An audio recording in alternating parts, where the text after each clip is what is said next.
സൗദിയിലെ ഉറങ്ങുന്ന രാജകുമാരൻ എന്ന പേരിൽ അറിയപ്പെടുന്ന അൽ വലീദ് ത്വലാൽ രാജകുമാരൻ അന്തരിച്ചു. 2005 നടന്ന വാഹനാപകടത്തെ തുടർന്ന് 20 വർഷമായി കോമയിലായിരുന്നു അദ്ദേഹം. എന്നാൽ മരണത്തിന് വിട്ടുകൊടുക്കാതെ പിതാവ് 20 വർഷത്തോളം ചികിത്സിക്കുകയായിരുന്നു.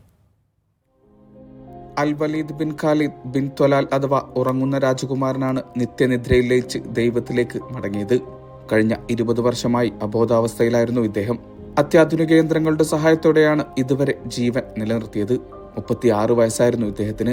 2025 ബ്രിട്ടനിലെ സൈനിക കോളേജിലെ പഠനകാലത്താണ് കാർ അപകടത്തിൽ രാജകുമാരന് തലച്ചോറിന് സാരമായ ക്ഷതമേൽക്കുന്നത്. അതേ തുടർന്ന് അബോധാവസ്ഥയിലായിരുന്നു അദ്ദേഹം. പിന്നീട് മരണം വരെ കോമ വിട്ടെണീറ്റില്ല. കഴിഞ്ഞ ഏപ്രിൽ 16 രാജകുമാരന്റെ 36ാം പിറന്നാൾ ദിനത്തിൽ ഇദ്ദേഹം ബോധം വീണ്ടെടുത്തെന്ന വ്യാജ വാർത്തകളും സജീവമായിരുന്നു. 2015 ചികിത്സകൾക്ക് ഫലമില്ലാതായതോടെ ലൈഫ് സപ്പോർട്ട് ഉപകരണങ്ങൾ നിർത്തലാക്കാൻ ഡോക്ടർമാർ രാജകുമാരന്റെ കുടുംബത്തോട് ആവശ്യപ്പെട്ടിരുന്നു. എന്നാൽ കൺമുന്നിൽ മകനെ വെറുതെ മരണത്തിന് വിട്ടുകൊടുക്കാൻ മുൻ സൈനികനായ പിതാവ് തയ്യാറായില്ല. ചികിത്സയിൽ കഴിഞ്ഞിരുന്ന അൽ വലീദിന് ഫീഡിംഗ് ട്യൂബ് വഴിയായിരുന്നു ആഹാരം നൽകിയിരുന്നത്. പിറന്നാളിനോടനുബന്ധിച്ച് സാമൂഹ്യ മാധ്യമങ്ങളിൽ ഒന്നാകെ രാജകുമാരന് വേണ്ടി പ്രാർത്ഥനകൾ ഉയർന്നിരുന്നു. പ്രാർത്ഥനകൾക്കിടെയാണ് രാജകുമാരൻ ഭൂമിയിലെ അവസാനത്തെ യാത്രക്കൊരുങ്ങിയത്. Vishal Cherpulassery, media 1, Riyadh.